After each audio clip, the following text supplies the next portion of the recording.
Et Christine Bouillot qui reçoit aujourd'hui le docteur Olivier Jourdain, médecin gynécologue et auteur de Enquête au pays des antivax aux éditions Plomb.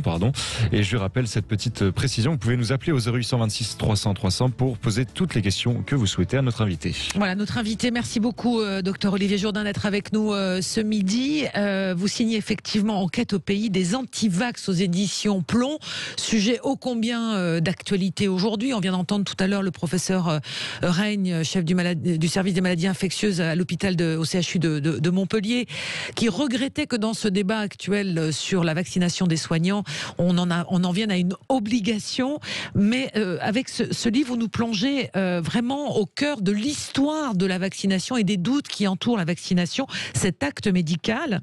Est-ce que vous diriez déjà que la vaccination est une histoire de confiance finalement ? Oui, bonjour Christine, bonjour à tous, merci de votre invitation. Oui, le sujet du livre, en fait, c'est de comprendre un petit peu les deux phénomènes qui sont quand même un petit peu distincts. D'une part, la résistance à la vaccination par elle-même, c'est-à-dire les personnalités assez virulentes qui sont très anciennes, et c'est ce que j'explique dans le livre, qui remonte au XVIIIe siècle. C'est un phénomène qui n'est pas du tout... Oui, c'est pas nouveau. Et qui n'est pas du tout nouveau, qui s'exprime bien sûr de manière différente, parce que les moyens de communication du XVIIIe et du 21e sont différents, évidemment. Mais enfin, si vous voulez, dans le fond, les individus qui soutiennent ce type de philosophie existaient déjà il y a 200 ans.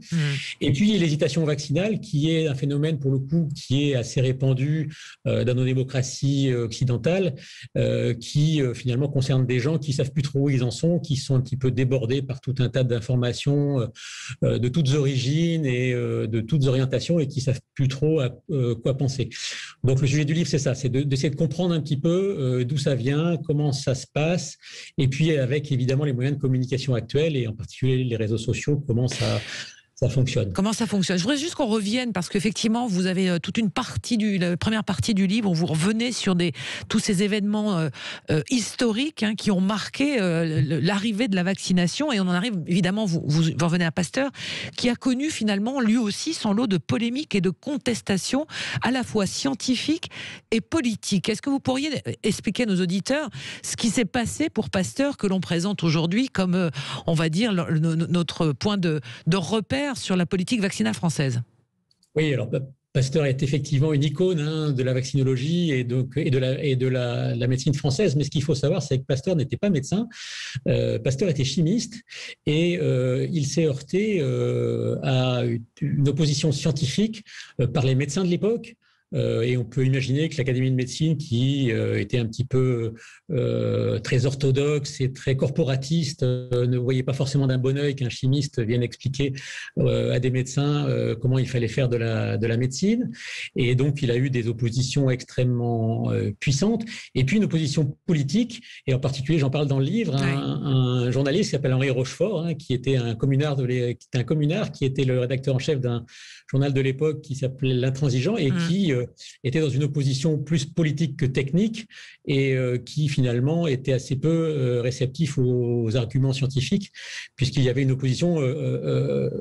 Louis Pasteur était quelqu'un qui était soutenu par l'Empire, et l'impératrice de l'époque le soutenait, y compris financièrement, pour construire ce qui était le début de l'Institut Pasteur, et qui existe encore aujourd'hui. Et donc, il s'opposait à ça. Et on avait donc les deux volets qu'on retrouve un petit peu aujourd'hui, d'ailleurs. Oui. Alors justement, la volonté de se faire vacciner est analysée comme une marque, vous dites, de confiance envers la stratégie de santé d'un gouvernement en place, voire envers sa politique en général. Est-ce que, on va dire, la mécanique à chaque fois est la même, quelles que soient les époques? Alors, oui, tout à fait. Je pense qu'on me pose souvent la question de savoir s'il y a un profil type des antivax, si finalement, est-ce que ce sont toujours les mêmes pensées? Il n'y a pas de profil type. Mais quand même, ils ont tous des points communs. Et globalement, et même à l'époque, et ça vaut pour Henri Rochefort, qui était ce qu'on appellerait aujourd'hui un antisystème. Alors, le terme n'existait pas au 19e, mais enfin, c'était quand même ça. Et aujourd'hui, on se retrouve avec des gens, les militants antivax sont des antisystèmes, avec des orientations souvent politiques et culturelles différentes, mais qui se retrouvent quand même sur ce plan-là. Et il y a des enquêtes qui démontrent, c'est ce que vous évoquiez à l'instant, que la confiance vaccinale, elle est directement corrélée à la confiance dans les autorités de santé et dans les autorités administratives et politiques en général. Ça veut dire quoi? Ça veut dire qu'il faut la restaurer, cette confiance, ou en tous les cas, il faut... Je crois que c'est important. Je crois que c'est important. Mais qui doit la restaurer? Est-ce que c'est le gouvernement en place ou c'est, on va dire la corporation médicale dans son ensemble? Alors, je pense que c'est les deux. Je pense que l'idée de dire que nous avons des administrations, et en France en particulier, et je pense que c'est peut-être ça qui fait la différence par rapport aux autres pays dans lesquels cette hésitation vaccinale se développe.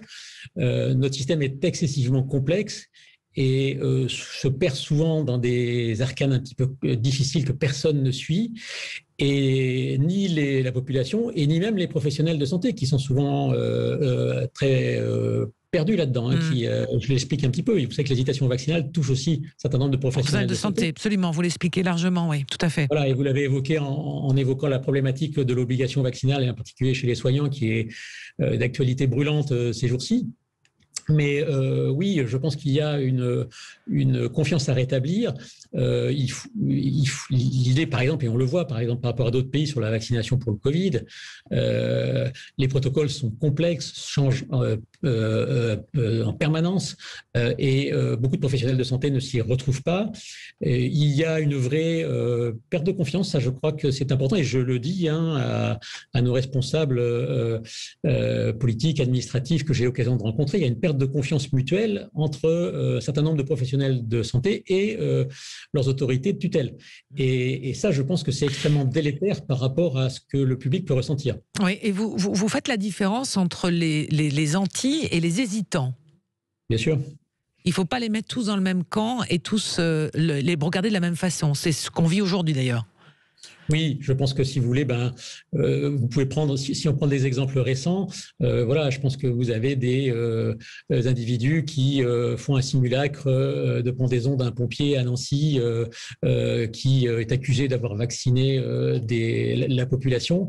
Et je pense que les gens qui sont dans ce type de démarche ne sont pas accessibles à des arguments scientifiques. Ça, c'est clairement, c'est une démarche très clairement philosophique, politique. Et si on cherche autre chose, il y a autre chose derrière. C'est ça que vous voulez dire. Voilà. Et donc, si vous voulez, finalement, l'aspect antivaccinal de la démarche n'est qu'un élément parmi tout un tas d'autres façons de penser. Ouais. Et finalement, la vaccination n'est qu'un élément parmi d'autres. Dans la mesure où, quand on rejette le système, on rejette aussi le vaccin. Mais c'est pas forcément, quand on étudie les choses dans le détail, c'est pas forcément ça le principal moteur. Par contre, vous avez la mère de famille qui se pose la question de savoir si elle doit vacciner ou pas ses enfants. Vous avez les soignants, vous, moi, qui se disent est-ce que je vais me vacciner, et qui sont soumis à tout un tas de messages de tous ordres et de toute provenance. Et ceux-là sont des gens qui ont besoin d'être conseillés, d'être aidés et d'avoir finalement des messages qui soient transparents et rassurants. Vous parlez, on fera une pause juste après, on entendra nos auditeurs également 0826 300 300. Vous dites le rôle du médecin généraliste est le meilleur rouage pour faire passer l'information.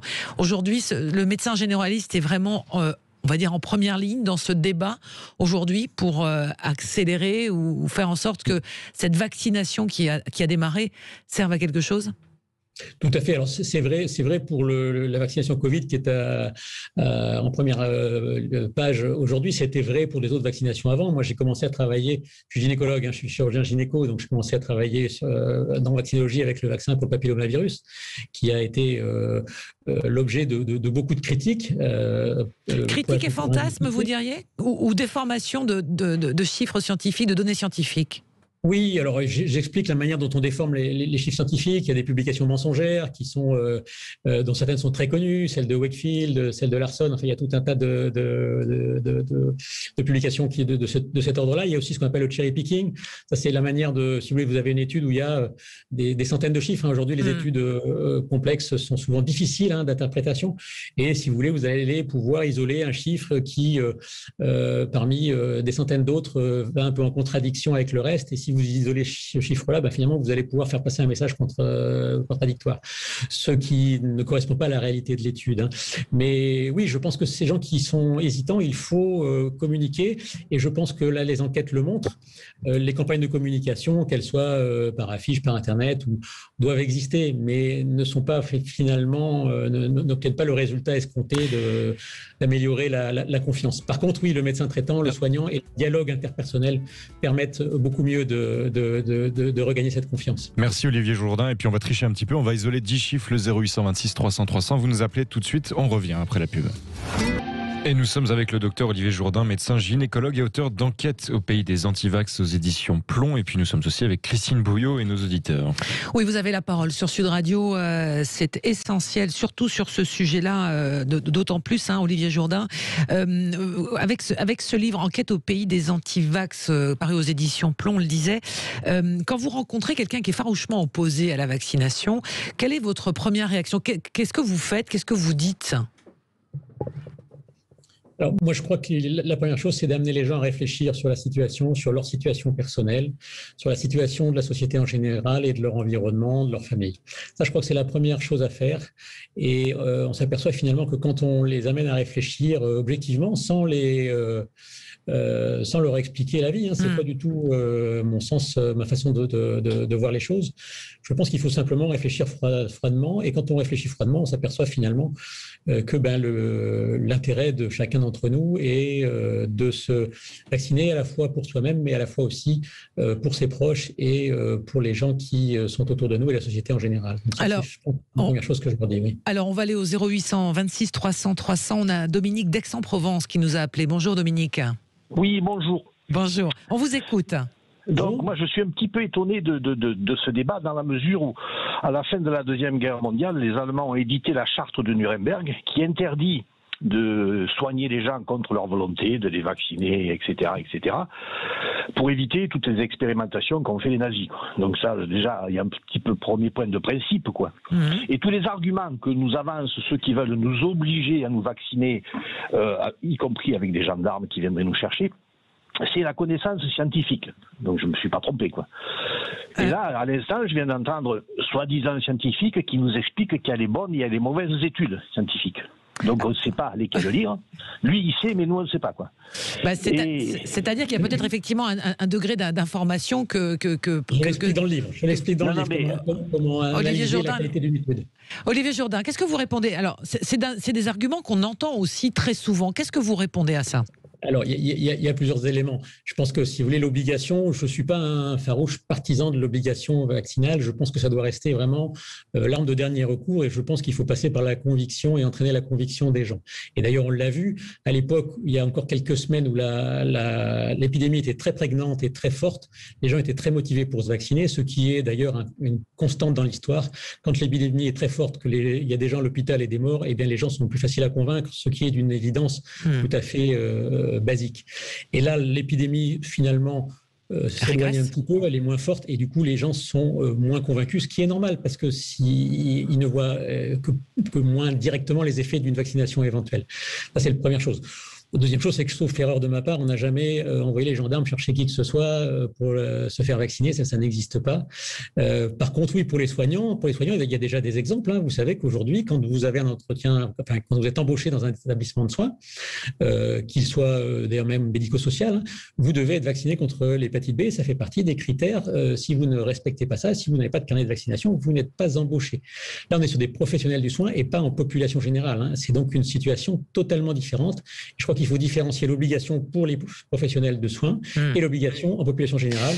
Pour moi, effectivement, n'est pas souhaitable. Voilà ce que dit Dominique. Oui, si je ne me trompe pas, ce sont les mêmes scientifiques qui nous ont expliqué il y a 2 ou 3 mois que le remdesivir allait nous soigner. Je ne me trompe pas. Non. Je me souviens avoir vu à la télévision M. Édouard Philippe et Mme Karine Lacombe nous expliquer qu'on allait être soigné avec le remdesivir et que 15 jours ou 3 semaines après, l'OMS déconseillait de l'utiliser, quoi. Donc il y a quand même un flou au niveau des connaissances scientifiques et de tout ce qu'on entend de Pierre, Paul ou Jacques qui est absolu. Et d'autre part, une dernière chose, moi j'ai lu quelque chose de très intéressant sur les fièvres puerpérales. Est-ce que vous avez entendu parler de ça? Moi, personnellement, non, mais peut-être. On va laisser le docteur. Si vous pouvez vous y intéresser, vous verrez que c'est édifiant, ce qui s'est passé à cette époque-là. Docteur Olivier Jourdain. Oui, tout à fait. Alors, on va rester dans la vaccination parce que mon sujet, c'est la vaccination. Oui. Et je crois que c'est le sujet du jour. Mais je crois que vous avez tout à fait raison d'aborder, si vous voulez, les difficultés sur la communication et sur les messages qu'on fait passer. Je pense que l'épidémie qu'on vit aujourd'hui, comme d'ailleurs toutes les épidémies, est un phénomène excessivement complexe avec des retentissements que nous n'imaginons pas encore de manière exhaustive. C'est ce que j'appelle l'incertitude, et nous devons faire preuve de pédagogie de l'incertitude. Et ça, c'est quelque chose de très difficile parce que, par définition, il est plus difficile d'expliquer qu'on ne sait pas que d'expliquer quelque chose qu'on sait. Et parfois, on a tendance à raccourcir un petit peu les choses et ne pas rentrer trop dans les détails de ce qu'on ne sait pas. Et je pense que c'est un tort, à la fois par les scientifiques et à la fois aussi par les politiques. Cette pédagogie de l'incertitude est un exercice excessivement complexe et qui est souvent mal reçu par la population et qui fait l'objet derrière des théories du complot, tout simplement parce qu'il est plus simple de trouver une solution, même s'il est un peu acrobatique et s'il est un peu téléphoné. Les gens, le public a plus facilement compris et se rassure plus avec ces théories-là qu'avec une incertitude qui est par essence même angoissante. On continue ce débat sur la vaccination avec au 0826 300 300 docteur Jourdain. On a Christophe qui nous appelle d'Angers. Bonjour Christophe. Bonjour. Bonjour. De Anjou. Enchanté. Je rejoins pour l'essentiel la personne qui a parlé avant moi, qui est intervenue avant. Dominique a intervenu avant moi. Moi, je voudrais parler plutôt de cette pression médiatique qui est très importante. J'entendais le docteur parler de réflexion. Moi, j'aimerais qu'on permette aux Français, qu'on leur accorde le droit de pouvoir réfléchir. Il y a quelques jours, vous avez un consultant sur une chaîne télé qui disait effectivement, il faut aller chercher les gens avec des menottes. Bruno Le Maire, il y a quelques jours, dit voilà, s'il n'y a pas de vaccination, il n'y aura pas de reprise économique. Les Français ont le droit d'être respectés et pas méprisés sur leur choix. Oui. Et c'est très grave ce qui est en train de se passer. On a un point de bascule, me semble-t-il. Et dans un pays où on nous a tout de même interdit de bouger, de respirer, même dans une forêt ou alors du CO2, il faudra un petit peu plus de mesures. Oui. Et en définitive, cette crise, ce que j'appelle ce corona circus, nous a obligés, pour ceux qui le souhaitent, à nous informer par nous-mêmes. Alors on va à l'information. Aller chercher l'information, justement, docteur Olivier Jourdain, de ce que dit Christophe. Merci Christophe de nous avoir appelé au 0826. Cette notion d'information et de source d'information, c'est crucial, c'est au cœur du débat et notamment de plusieurs chapitres de votre livre. Oui, alors la première chose, c'est pour les pseudo-experts dont vous parlez. Moi, je m'inscris dans une philosophie un petit peu différente. Mon leitmotiv à moi, c'est l'humilité responsable. C'est-à-dire que je pense que quand on est responsable, il faut rester humble. On ne peut pas faire autrement. Et c'est parfois difficile de communiquer. Pédagogie de la certitude et humilité responsable, c'est des théories qui sont difficiles à appliquer, je peux vous le garantir. Ouais. Merci beaucoup, docteur Olivier Jourdain. Vraiment, c'était passionnant. On aurait pu faire encore plus longtemps avec nos auditeurs. Je rappelle le titre de votre livre.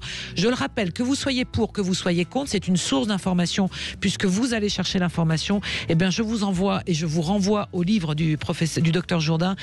C'est l'enquête au pays des antivax, audition Plomb. Il n'y a pas de jugement de valeur à l'intérieur. Il n'y a que des faits historiques et vérifiés. Donc, merci beaucoup d'avoir été avec nous dans ce Sud Radio Midi sur Sud Radio. À bientôt. Évidemment, si vous avez raté une partie de cette émission, vous pouvez la retrouver en podcast sur sudradio.fr ou sur notre chaîne YouTube qui est d'ailleurs bientôt à 360 000 abonnés. Donc merci à vous tous et puis tout de suite, Jacques Pessis reçoit Sophie Davant. À demain.